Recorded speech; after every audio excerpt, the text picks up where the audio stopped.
Cutting. இதுக்கு மேலே அவனை விட்டு வச்சா ரொம்ப தப்பாயிடும். நான் அவனை பார்த்துக்கிறேன். யோ உன் பேர் சொல்லியா? எழுதிக்கங்க. அப்படியே அட்ரஸ் சொல்லு. RK number 18.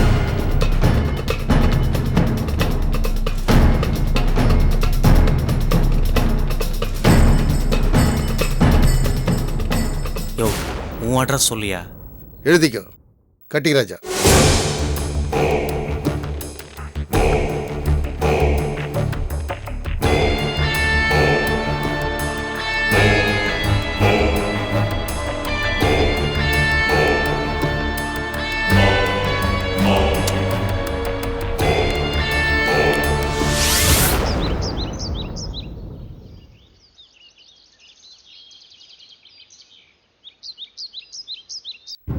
என்ன பத்தி பேசுறதுக்கு குந்தவையோட ஹஸ்பண்டுக்கும் தமயந்தியோட மாமனாருக்கும் என்ன ரைட்ஸ் இருக்கு? அவங்க யாரும் என் கல்யாணத்துக்கு வரணும்னு அவசியமே இல்ல. தேவையே இல்லாம நீங்களா அவங்கள கூப்பிட போய் இப்படி அசிங்கப்பட்டு வரதை என்னால தாங்கிக்க முடியல. அம்மா மணிமேகலை, கூப்பிட வேண்டிய முறைன்னு ஒண்ணு இருக்குது அம்மா. எந்த முறையிலயும் மதிச்சு நடக்கக்கூடிய மனுஷங்க அவங்க கிடையாது. தமயந்தியோட கல்யாணத்திலயும் அன்னைக்கு அப்பா இறந்ததுலயும் அவங்க எப்படி நடந்துக்கிட்டாங்க நான் சொல்லிதான் தெரியணும்னு உங்க எல்லாருக்கும் அவசியம் இல்லையே. உங்க எல்லாருக்கும் தான் தெரியுமே. இங்க பாரு மணிமேகலை, அது அவங்களோட குணம். அதுக்காக நம்மளும் அவங்கள மாதிரியே நடந்துக்கிட்டா நமக்கும் அவங்களுக்கும் வித்தியாசம் இல்லாம போயிடுமே. அதுக்காக ஒவ்வொரு விஷயத்திலயும் நாம அவங்க முன்னால அசிங்கப்பட்டு நிக்கணுமா? அப்படி நினைக்கிறியா நீ? அதுக்கு நான் தயாரா இல்ல. அவங்களுக்கு நான் அடிமையும் கிடையாதுக்கா. இங்க பாருங்க, குந்தவையும் தமயந்தியும் கல்யாண வாழ்க்கையில அடிமையா இருக்கணும்னு நினைக்கிறாங்க. அந்த லிஸ்ட்ல என்னையும் சேர்த்துறாத, நீயும் சேர்ந்துராத. சுயமரியாதைன்னு ஒண்ணு இருந்தாதான்க்கா பெண்கள் தலை நிமிர்ந்து வாழ முடியும். இங்க பாரு மணிமேகலை, பெண்களை பொறுத்த வரைக்கும் சுயமரியாதைங்கிறது ரெண்டாவது விஷயம்தான். முதல்ல எல்லாத்தையும் அனுசரிச்சு வாழணும். அதுதான் வாழ்க்கைக்கு நல்லது. என்னக்கா பேசுற நீ? குந்தவையோட வீட்டுக்காரரையோ இல்ல தமயந்தியோட மாமனாரையோ அனுசரிச்சுட்டு போனன்னு எனக்கு என்ன அவசியம் இருக்கு? என் கல்யாணத்துல மூர்த்தி மாமாவும் லைன் கோவிந்தராஜன் நின்னாதான் என் கழுத்துல தாலி கட்டுவன் நடந்து உன்கிட்ட சொன்னாரா என்ன? இல்ல நான் தான் உன்கிட்ட சொன்னா? இது பாருக்கா, இது என்னோட வாழ்க்கை, என்னோட திருமணம். இதுல யார் இவங்க தலையிடுறதுக்கு? இவங்க வர வேண்டிய அவசியம் என்ன இருக்கு? கோவத்துல பேசுறதெல்லாம் நியாயமாயிடாது. நல்லதுக்கும் கெட்டதுக்கும் நாலு உறவுன்னு வேணும். நீ சொல்றத நான் ஒத்துக்கிறேன். நீ வேணும்னு நினைச்சுதான் நாங்க போனேன். அவங்க உனக்கு என்ன சன்மானம் கொடுத்தாங்க? அவமானப்பட்டுதானே திரும்பி வந்த. இங்க பாருக்கா, குந்தவியோட ஹஸ்பண்டா இருந்தாலும் சரி, தமயந்தியோட மாமனாரா இருந்தாலும் சரி, அவங்க குணத்துக்கும் ஏன் குணத்துக்கும் கொஞ்சம் கூட ஒத்து போகாது. அது உனக்கு நல்லாவே தெரியும். தெரிஞ்சது ஏன் அவங்களை என் கல்யாணத்துக்கு கூப்பிட்ட? சரி, நீ கூப்பிடணும்னு முடிவெடுத்த. இதை என்கிட்ட சொன்னியா? நீயும் தலை குனிஞ்சு என்னையும் தலை குனிய வைக்கிறியே, இதுல என்ன நியாயம்? உன்னோட ஒவ்வொரு கேள்வியிலும் நியாயம் இருக்கு, இல்லன்னு சொல்லல. மதிச்சு கூப்பிட்டதுக்கு வரமாட்டேன்னு சொல்லிட்டாங்க. ஒருவேளை அவங்கள கூப்பிடாம இருந்திருந்தா என்ன நடந்திருக்கும்? எங்களை மதிச்சு கூப்பிடாத கல்யாணத்துக்கு நீங்க போக கூடாது, தமயந்தியும் குந்தவியும் கல்யாணத்துக்கு வரவிடாமலே பண்ணிடுவாங்களே. ஐயா, நான் தெரியாம தான் கேக்குறேன். குந்தவையும் தமயந்தியும் மனைவியா தானே வாழ போயிருக்காங்க, இல்ல அடிமையா இருக்க போயிருக்காங்களா? இந்த அடிமைத்தனம் தான் நான் வேணாங்கிறேன். வேணாமே. அந்த விவாதத்துக்கெல்லாம் நம்ம போனோம்னா நம்ம சந்தோஷமா வாழவே முடியாது. ஏன் முடியாதுக்கா? முடியும். காலங்காலமா ஆம்பளைக்கு அடிமையா வாழ்ற வாழ்க்கை வேண்டாங்க்கா. பெண் ஆணை மதிக்கணும், ஆண் பெண்ணை மதிக்கணும். யாரும் யாரையும் ஆதிக்க பண்ணணும்னு நினைக்கவே கூடாது. இங்க பாரு மணிமேகலை, இது எல்லாத்தையும் புரிய வச்சு எல்லாத்தையும் ஒரே நாள்ல மாத்த முடியாதுமா. மாத்தணும். என்ன மாதிரி ஒவ்வொருத்தரும் நினைக்க ஆரம்பிச்சா ஒரு நாள் ஆண் ஆதிக்கமோ பெண் அடிமைத்தனமோ காணாம போயிடும். பேசுறதுக்கு நல்லா இருக்குமா? உன்னுடைய உணர்வுகளையும் கோபத்தையும் காட்ட வேண்டிய நேரமும் காலமும் இது இல்லையே. குந்தவை தமயந்தி கல்யாணம் தான் பிரச்சனையெல்லாம் நடந்தது. உன் கல்யாணமாவது எந்த பிரச்சனையும் இல்லாம நல்லபடியா நடக்கணும். அப்பதான் அப்பா ஆத்மா சாந்தி அடையும். பிரச்சனை இல்லாம நடக்கணுங்கிறதுக்காக தான் பிரச்சனை பண்றவங்க யாருமே வர வேணாம் நான் நினைக்கிறேன். முதல்ல நம்மள நல்லா புரிஞ்சுக்கிட்டவங்க தான் நம்ம உறவுகளா, நம்ம நண்பர்களா இருக்க முடியும். அப்படிப்பட்டவங்க தான் எனக்கு முக்கியம் ஐயா. என் கூட பிறந்தவங்க 4 பேர் இருக்காங்க. மாமி இருக்காங்க, நீங்க இருக்கீங்க. என்ன புரிஞ்சுக்கிற நல்ல ஃப்ரெண்ட்ஸ் இருக்காங்க. என் கல்யாணத்துக்கு இந்த உறவுகள் வந்தாலே போதும், வேற யாரும் வர தேவையில்லை. போன தடவை நீ கூப்பிட்டு அசிங்கப்பட்டதே போதும். திரும்பவும் நீ அவங்களை கூப்பிடணும்னு நினைக்காதுக்கா. ஒருவேளை இதனால குந்தவை தமயந்தியோட வாழ்க்கையில பிரச்சனை வரும் நீ நினைச்சீனா அவங்க என் கல்யாணத்துக்கு வந்து கஷ்டப்படணும்னு அவசியம் இல்ல. மறுபடியும் போய் அவங்களை கட்டாயப்படுத்தி கூப்பிட ஒண்ணு வேணாம். மணிமேகலை, இப்படி பேசினா எப்படிம்மா? மாமி, இதான் என் மனசாட்சிக்கு சரின்னு படுது. இதுக்கு மேல நான் ஆர்கியூ பண்ண விரும்பல. இதுதான் என் முடிவு. நான் வரேன்.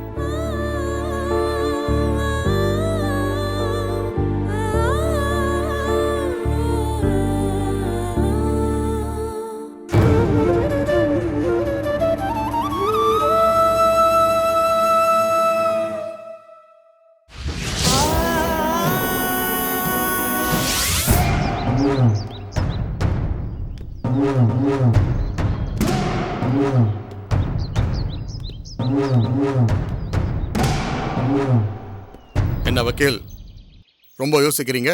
ஒன்றும் பிரச்சனை இல்லை சார், கேஸை உடைச்சிடலாம். கேஸை உடைக்கிறதுக்கு முன்னாடி முதல்ல அருண்மொழியோட உசுர் எடுக்கணும். சொல்லிக்கிட்டே இருந்தா அதோட பவர் போயிடும். சொல்லாம முடிங்க. இந்த தடவை நம்ம கிட்ட தப்பிக்க மாட்டான். எப்போ போலீஸ் கேஸ் நம்மளை மாட்டி விட ஆரம்பிச்சானோ அப்பவே முடிவு பண்ணிட்டேன். அவனுக்கு சாவு பண்ணி அடிக்க வேண்டிய நேரம் வந்தாச்சு.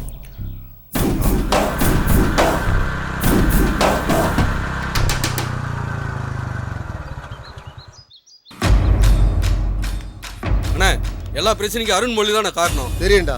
ஏய், இப்ப அருண்மொழி எங்கடா இருக்கான்? அவங்க ஒய்ஃபை கூப்பிட்டுக்கிட்டு அவங்க சொந்த ஊருக்கு ஏதோ போயிருக்காருன்னு அருள் சொன்னானே. அது மட்டும் இல்லைண்ணே, அவங்க சொந்த ஊர்லேருந்து 60 கிலோமீட்டர் தூரத்தில் இருக்கிற காளியம்மன் கோயிலில் அவங்க மனைவி குணமாகணுன்னு பரிகார பூஜை பண்ண போறாரானே. அவன் சொந்த ஊர்ல இருந்து 60 கிலோமீட்டர் தொலைவிலையா? அந்த கோவில் காட்டுக்குள்ளார இருக்குடா. உனக்கு தெரியுமா? உனக்கு தெரியும். நான் அருண்மொழியோட இருந்த காலத்துல நான் அந்த கோயிலுக்கு போயிருக்கேன். ஆள் நடமாட்டம் இல்லாத இடம். அங்க அவன் கதையை முடிக்கிறது ரொம்ப ரொம்ப ஈஸி. சரி, அவனை சாவடிக்க நம்ம பசங்க வேணாம், எனக்கு தெரிஞ்ச வேற குரூப் அனுப்புவோம். எது எப்படியோ அவன் சொந்த ஊர்ல அருண்மொழியும் அவன் மனைவியும் பிணமாகணும். இந்த ஊருக்குள்ளார அவன் பணம் கூட வரக்கூடாது. அங்கேயே அடக்கம் பண்ணிடுங்க. அட, நீ எதுக்கு அங்கே அடக்கம் பண்ணிட்டு? கழுகுக்கும் காட்டு மிருகத்துக்கும் அவங்கள இறையா போட்டு வழித்தான். இதுக்கெல்லாம் இவருக்கும் பார்க்கக்கூடாதா இருக்கு? அதுவும் சரிதான். அண்ணே, இன்னொரு முக்கியமான விஷயத்த கேள்விப்பட்டோம். என்னடா விஷயம்? 7-8 வருஷத்துக்கு முன்னாடி வாங்கின கடனை அடைக்க முடியாம அருண்மொழி வாழ்ந்த சொந்த வீட்டை கோர்ட்டு ஜப்தி பண்ணிடுச்சாம்ண்ணே. ஆமா, நான் கூட அப்போ அருண்மொழி கூட தான் இருந்தேன். அதுக்கு என்ன இப்போ? அந்த வீட்டையும் பல லட்சம் கொடுத்து இப்போ மீட்டுட்டாருன்னு கேள்விப்பட்டனே.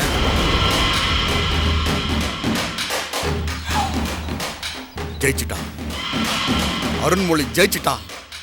டே அருண்மொழி, உன் சந்தோஷம் நிலைக்க கூடாதரா. உனக்கு விழுகிற அடுத்த அடி மரணாடியா தாண்டா இருக்கும். மரணடி தான் இருக்கு, முடிச்சலாம் இருக்கு.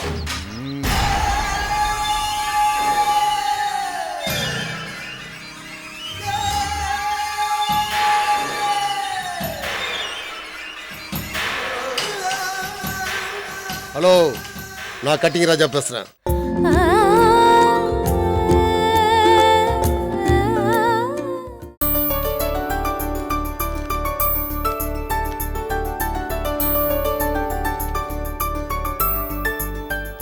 சமந்தி, சமந்தி, சம்மந்தி, சமந்தி,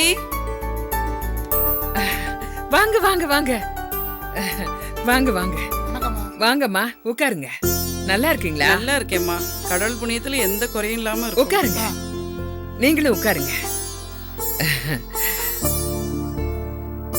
அம்மா, நீங்க சொன்ன மாதிரியே வரதட்சணை விஷயத்தை பத்தி பேசிட்டு போலாம் தாமா வந்திருக்கு. சத்தம் போடாதீங்க. உங்க பிள்ளையும் மருமகளும் இருக்காங்களா? இருக்காங்க இருக்காங்க. வர சொல்லுங்க. மூர்த்தி, மூர்த்தி, சம்மந்தி வீட்டுல வந்திருக்காங்கடா. வணக்கம் சார். வணக்கம்ப்பா. வாங்க. வணக்கம்மா. காஃபி போட்டு கொண்டு வரேன். இருக்கட்டும்மா, இப்போதான் சாப்பிட்டுட்டு வரோம். சரிங்க. அப்புறம் தம்பி, கல்யாணம் வரலாம் எப்படிப்பா நடக்குது? ஒன்னொன்னா செஞ்சுக்கிட்டு இருக்கேன். சந்தோஷம் தம்பி.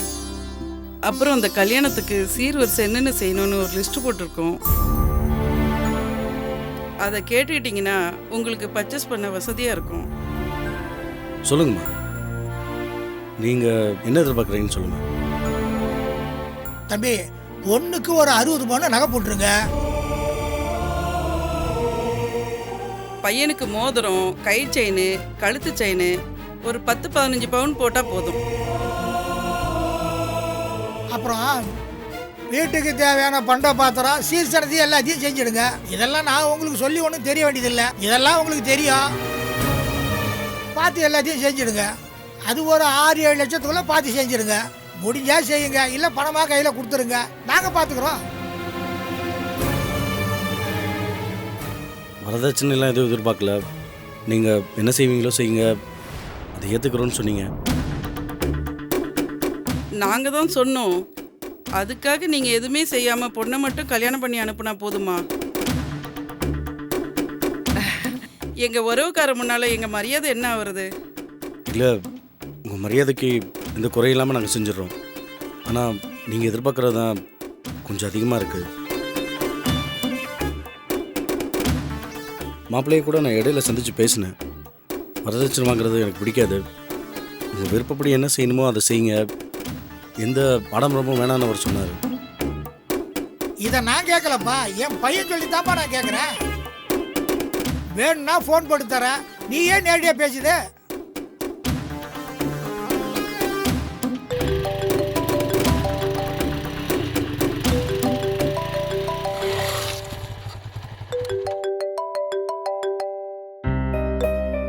ஹலோ, சொல்லுங்கப்பா. நான் தான்டா, இங்க சம்மந்தி வீட்டில் தான் இருக்கேன். சரிங்கப்பா. அந்த வரதட்சணை விஷயமா கொஞ்சம் பேசணும். தம்பி கிட்ட நீயே கொஞ்சம் நேரடியா பேசிடு, சரியா? சரிங்க. இந்தாங்க பேசுங்க. மாப்பிள்ளை, நான் மூர்த்தி பேசுகிறேன். சொல்லுங்க. அப்பா அம்மா வீட்டுக்கு வந்திருக்காங்க. ஆக்சுவலாக நானும் அங்கே வர வேண்டியது தான், ஆனால் கொஞ்சம் ஒர்க் இருக்கிறதால என்னால் வர முடியல. இப்போ கூட டியூட்டியில் தான் இருக்கேன், சாரி. பரவாயில்ல மாப்பிள்ளை. என்ன விஷயம்? இல்லை, அப்பா அம்மா திடீர்னு வந்து கொஞ்சம் அவங்க அதிகமாக வரதட்சணை கேட்குறாங்க. அன்னைக்கு உங்களால் முடிஞ்சது செய்யுங்கன்னு நீங்கள் சொன்னீங்க. அன்னைக்கு சொன்னது என்னமோ நிஜம்தாங்க, ஆனால் இப்போ சூழ்நிலை வேற மாதிரி இருக்கு. அம்மா அப்பா கேட்கறது பெரிய லெவலில் ஒன்றும் இல்லையே, இப்போ நடைமுறையில் இருக்கிறது தானே. அவங்க கேட்கறத கொஞ்சம் பண்ணிருங்க.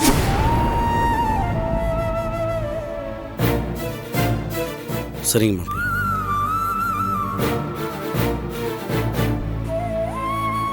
என்ன தம்பி, பையன்கிட்ட பேசிட்டீங்களா? பேசிட்டேன் சார்.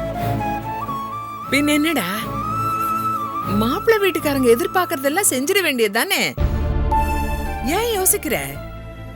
ஏண்டா, நான் 2-3 பெத்து வச்சிருக்கேன், அழகா ஒண்ணே ஒண்ணுதானே பெத்து வச்சிருக்கேன். அவளுக்கு செய்ய வேண்டியதெல்லாம் செய்ய வேண்டியதானே. ஏண்டா இவ்வளவு யோசிக்கிற? சம்பந்தி, நீங்க என்ன எதிர்பார்க்கறீங்களோ அதெல்லாம் கண்டிப்பா என் பையன் செஞ்சிடுவான். நீங்க கல்யாணத்துக்கு ஆக வேண்டிய வேலையை மட்டும் பாருங்க. ஆமா, தம்பி ஒண்ணுமே சொல்ல காணா. ஏமா, எதுவா இருந்தாலும் கட் அண்ட் ரைட்டா பேசிடணுமா? அப்புறம் நாளைக்கு கல்யாண நேரத்தில் இது குறையுது அது குறையுன்னு சொன்னா பிரச்சனை வந்துடும் இல்லையா? அதனால தான் கேட்குறேன். ஆமாமா, பேசிக்கிறது நல்லதுதான். டேய், மனசுல என்ன இருக்குன்னு சொல்லுடா அவர்கிட்ட. சரி, நீங்கள் கேட்குறத நான் செஞ்சிடறேன். ரொம்ப சந்தோஷம் தம்பி. சரி, அப்போ நாங்கள் புறப்படுறோம். போய் கல்யாணம் எல்லாம் பார்க்கணும்ல? இல்ல, இருந்து சாப்பிட்டு போலாமே. எதுக்கட்டுமா, எங்கே போயிட போகிறோம்? நாளைக்கு கல்யாணம் முடியட்டும், சந்தோஷமா விருந்து சாப்பாடு சாப்பிட்டுருவோம். அப்போ நாங்கள் புறப்பட்டுங்களா? கல்யாணம் எல்லாம் பார்க்க வேண்டியிருக்கு. வரட்டுமா தம்பி? வரமா? வரேன் தம்பி, வரேன். மூர்த்தி, நான் உங்களை வழி அனுப்பிச்சிட்டு வந்துடுறேன். ஏதாவது தப்பா நினைச்சுக்க போறேன்.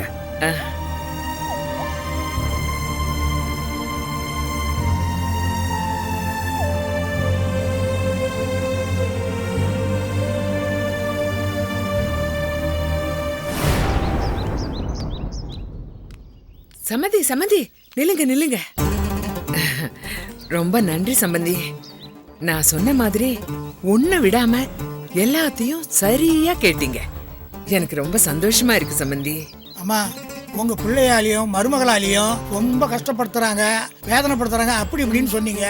அதனால நாங்க பொய்யா பேசி நடிக்க வேண்டியதா ஆயிடுச்சு. அதிகமாக கேட்டு உங்கள் பையன் மருமக மனசு காயப்படுத்திட்டோமோன்னு மனசு உறுத்தலாக இருக்குங்கம்மா. ஏமா, நீங்க சொல்ற மாதிரி அவங்கள பார்த்தா அப்படி கெட்டவங்க மாதிரி தெரியலையே. ஐயோ, நீங்க நினைக்கிற மாதிரி அவங்க கிடையாதுங்க. சும்மா உங்க முன்னாடி நல்லவங்க மாதிரி நடிக்கிறாங்க. தினமும் திட்டுறதும் என் மக கையோங்கி அடிக்க வர்றதும் எவ்வளவு கொடுமை அனுபவிச்சுட்டு இருக்கேன் தெரியுமுங்களா? அவமானப்பட்டு இந்த வீட்டுல வாழ்ந்துகிட்டு இருக்கேன். என் கஷ்டத்தை எல்லாம் சொல்லி புரிய வைக்க முடியாது. நம்பவே முடியலங்க. அவங்கள பார்த்தா அப்படி தெரியலையே. பார்த்த உடனே தெரியாதுங்க, பழகிதானே பார்க்க போறீங்க, அப்போ புரியும். சரி என்னமோமா, நீங்க கேட்ட வரதட்சணை நாங்க வாங்கி நாங்க ஒன்றும் அனுபவிக்க போறதில்ல, திரும்ப அதை உங்ககிட்ட தான் கொடுக்க போறோம். அதனால மனசு கொஞ்சம் சமாதானமா இருக்கு. சரி சம்பந்தி, நாங்க போயிட்டு வரோம். சந்தோஷம் சம்பந்தி, சந்தோஷமா போயிட்டு வாங்க. நீங்க ரொம்ப நல்லவங்களா இருக்கீங்க. உங்க நல்ல மனசுக்கு நீங்க நல்லா இருப்பீங்க. பார்த்து போயிட்டு வாங்க. சரி, அப்ப நாங்க வரோம்மா. வரேம்மா. பாப்பலாம்.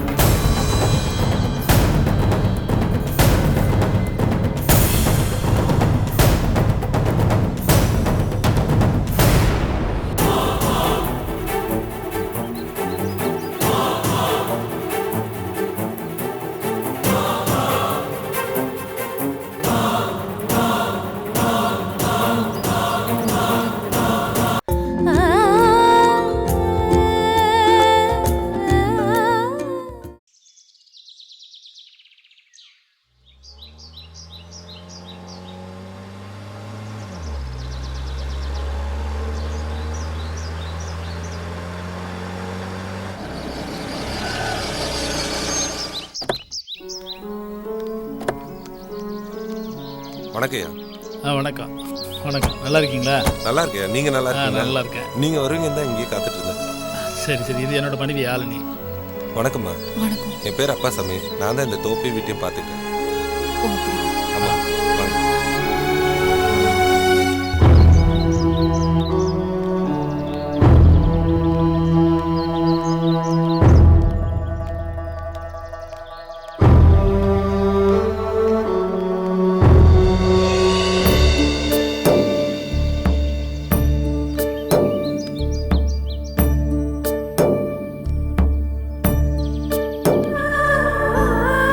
வாங்க. வாங்கய்யா. வா.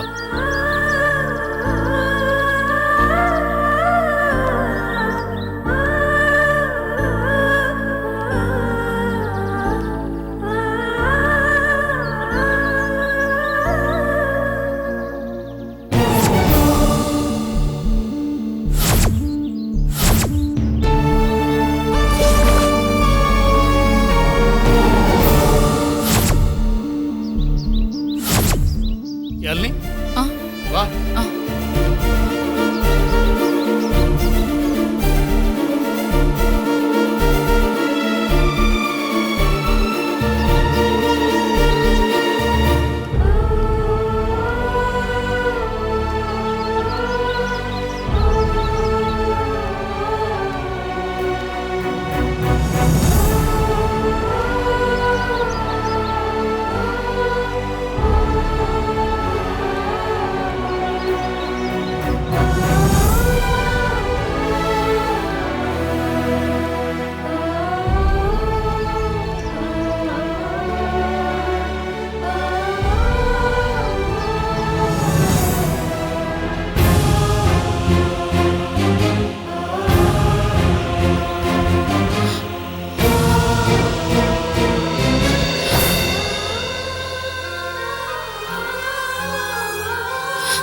யாழினி, என்ன? வா. வா.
யாழினி போ, போய் ஃபேஸ் வாஷ் பண்ணிட்டு ட்ரெஸ் சேஞ்ச் பண்ணிக்கோ, ரெஸ்ட் எடு. நீ விடு.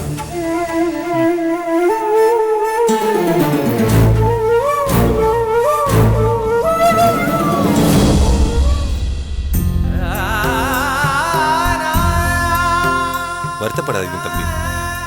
எப்போ இழந்த வீட்டை மீட்டினீங்களோ அப்போவே உங்கள் அப்பாவோட ஆத்மா சாந்தி அடைஞ்சிச்சு. இனிமே உங்களுக்கு எல்லாமே நல்லதாக தான் நடக்கும். சீலக்காரி காளியம்மனை நம்பி வந்தவங்க யாரையும் அந்த அம்மா கைவிட்டதா சரித்திரமே இல்லை. ஏதோ தோஷம் கொஞ்ச காலம் உங்கள் குடும்பத்தை ஆட்டி படைச்சிருக்கு. அம்மன் சன்னிதானத்தில் நீங்கள் காலடி வச்சாலே போதும், எல்லாமே சரியாயிடும். நீங்கள் வர விஷயத்த பூசாரிக்கிட்ட சொல்லிட்டேன். அவர் எல்லா ஏற்பாடையும் பக்காவா பண்ணிட்டார். இந்நேரம் ஏற்பாடு பண்ணி வச்சிருப்பார். நல்லது, ரொம்ப தேங்க்ஸுங்க. இப்போ பூசாரியை வீட்டுக்கு வர சொல்லியிருக்கேன். அவர் வந்து உங்களை பார்ப்பாரு. நீங்க அவர்கிட்ட என்ன கேட்கணுமோ கேளுங்க. எத்தனையோ கஷ்டப்பட்ட ஆளுங்கெல்லாம் இந்த சன்னிதானத்துல வந்து அவங்க கேட்ட வரத்தெல்லாம் வாங்கிட்டு போறத நான் கண்ணால பார்த்துருக்கேன். நம்பிக்கையோட இருங்க. உங்க நல்ல மனசுக்கு அம்மன் அருள் கிடைக்கும். அந்த நம்பிக்கையில தான் நாங்கள் 2 பேரும் இங்கே வந்திருக்கோம். அம்மனை நம்பி வந்தவங்கள அந்த அம்மன் கைவிட்டதா சரித்திரமே இல்லை. பூசாரியை பார்த்து நீங்க வந்த விஷயத்தை இப்பயே சொல்லிடுறேன். அவர் வந்து உங்களை பார்த்துருவாரு. நீங்க தயாரா இருங்க, எல்லாம் நல்லதே நடக்கும்.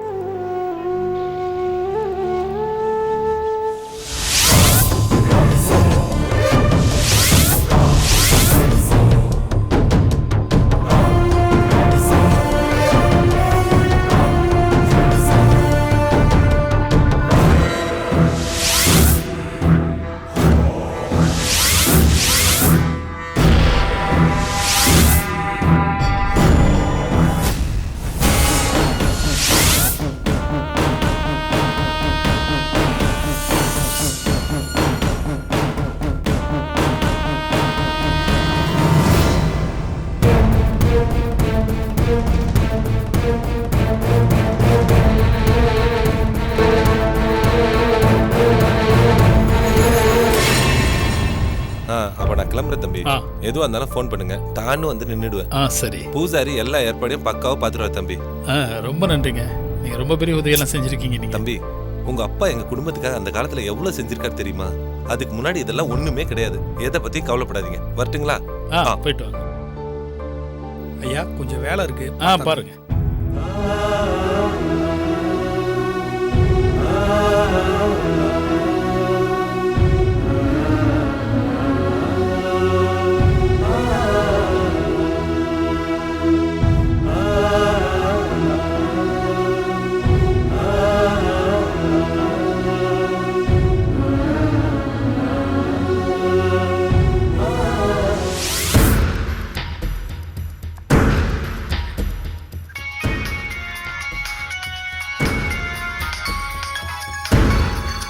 கோவிந்தா. பேசு. ஹலோ அண்ணே, நான் கோவிந்தன் பேசுறேண்ணே. சொல்லு. நீங்க சொன்ன மாதிரி அருண்மொழியும் அவர் மனைவி வீட்டுக்கு வந்துட்டாங்கண்ணே. சபாஸ். வீட்லயே போட்டுருவானே? வேண்டாம், மிஸ் ஆயிடும். கோயிலுக்கு எப்போ கிளம்புறாங்க? நாளைக்கு காலையில் கிளம்புறாங்கண்ணே. டேய், கோவில் தாண்டா சரியான இடம். அந்த காட்டு பகுதி போகும்போது அவன் கதையை முடிச்சிடணும். சரிங்கண்ணே. எந்த விதத்திலும் மிஸ் ஆகக்கூடாதுரா. மிஸ் ஆகாதண்ணே, நாங்கள் பார்த்துக்குறோண்ணே. எந்த நேரத்திலும் அசந்துடாதீங்கடா. அவனை ஃபாலோ பண்ணிட்டாரு. அடிக்கடிக்கு எனக்கு கான்டாக்ட் பண்ணிட்டு இருங்க. நாங்கள் செஞ்சிடறோண்ணே. சரி, வச்சுட்டா? சரிண்ணே. ஆர்கே, பசங்க பண்ணிடுவானுங்க. கட்டிங். போன தடவை சொந்தப்பட மாதிரி இந்த தடவையும் சொந்தப்பட மாட்டாங்கல்ல. ரொம்ப தெளிவான பசங்க ஆர்கே. இந்த முறை அருண்மொழி அவன் பொண்டாட்டியும் தப்பவே முடியாது. வா போலாம். மணிமேகலை, என்னோட தம்பி கல்யாணம் தான் ரொம்ப அவசரமாக கோயிலில் நடந்துச்சு. அட்லீஸ்ட் நம்ம கல்யாணமாவது ஒரு பெரிய கல்யாண மண்டபத்தில் கிராண்டாக நடத்தணும்னு என்னோட சொந்தக்காரவங்க ஃப்ரெண்ட்ஸ் எல்லோரும் ஆசைப்பட்றாங்க. நீ என்ன சொல்கிற? அது மட்டும் இல்லை மணிமேகலை, எந்த கல்யாண மண்டபம் சூஸ் பண்ணலாம், எவ்வளோ இன்விடேஷன் அடிக்கலாம், என்னென்ன சாப்பாடு போடலாம், இதை பற்றிலாம் பேசுறதுக்கு தான் ஒன்று நான் வர சொன்னேன். நானே உங்ககிட்ட இதை பற்றி பேசணும்னு நினச்சிட்டே இருந்தேன். கல்யாணங்கிற பேரில் ஆடம்பர செலவு பண்ணுறதுல எனக்கு உடன்பாடே இல்லை. எல்லாரையும் கூப்பிட்டு ஆடம்பரமா கல்யாணம் பண்ணணும்னு அவசியம் இல்லையே. மனசார நம்ம நல்லா இருக்கணும்னு நினைக்கிறாங்க பாருங்க, அவங்கள மட்டும் கூப்பிட்டா போதும்ல. ஆடம்பரமான கல்யாண மண்டபம் பிடிக்கணும்னு தேவையே இல்லையே. அப்போ கோயில்ல வச்சுக்கலாம்னு சொல்றியா? என்னங்க நீங்க சாஸ்திர சம்பிரதாயத்தை வெறுக்கிறவன்னா நானா கல்யாணத்தை கோவில்ல வச்சுக்கணும்னு சொல்வேன்? அப்ப எப்படிதான் நடத்தலாம்னு சொல்ற? சுயமரியாதை திருமணம். இது சுயமரியாதை திருமணமா? இந்த தாலி இல்லாம மெட்டி இல்லாம ஐயர் இல்லாம அக்னி சாட்சி கூட இல்லாம பண்ணுவாங்களே, அந்த கல்யாணமா? ஆமா, மனசாட்சியை மையமா வச்சு மனசாட்சி படி நடக்கிற திருமண ஒப்பந்தம். இதுக்கு ஆடம்பர செலவு எதுவும் தேவையே இல்ல. எங்க சுயமரியாதை இயக்கத்துல இருந்தே திருமணம் நடத்த இடம் தருவாங்க. அதுல 200 பேர் வரைக்கும் வரலாம். என் சைட்ல இருந்து என் அக்கா 3 பேர், என் தங்கச்சி, கலிய பெருமாள் ஐயா, என் மாமா, அப்புறம் சில க்ளோஸ் ஃப்ரெண்ட்ஸ், அவ்வளவுதான். என்ன சொல்ற நீ? அப்போ தமயந்தி ஃபேமிலி, மூர்த்தி ஃபேமிலி அவங்க வீட்ல இருந்து யாரும் வரமாட்டாங்களா? அவங்கள யாரும் வரமாட்டாங்க. தேன்மொழி அக்கா அவங்கள போய் கூப்பிட்டதுக்கு ரொம்ப மட்டமா நடந்துக்கிட்டாங்க. அவங்க யாரும் வரணும்னு அவசியமே இல்ல. சீ, உறவுகள் மேலேயே எனக்கு வெறுப்பா இருக்கு. அவங்க முன்னாடி இந்த கல்யாணத்தை வேற கோணத்துல நடத்தணும்னு ஆசைப்படுறேன். அவங்களுக்கு முன்னாடி நாம வாழ்ந்து காட்டி ஜெயிக்கணும். எல்லாம் சரிதான். ஆனா அந்த சுயமரியாதை கல்யாணம் தான் சரியா வருமானு எனக்கு தோணல. ஏன் சரியா வராது? நீங்களும் முற்போக்கா சிந்திக்கிறவர் தானே? அதெல்லாம் ஓகே.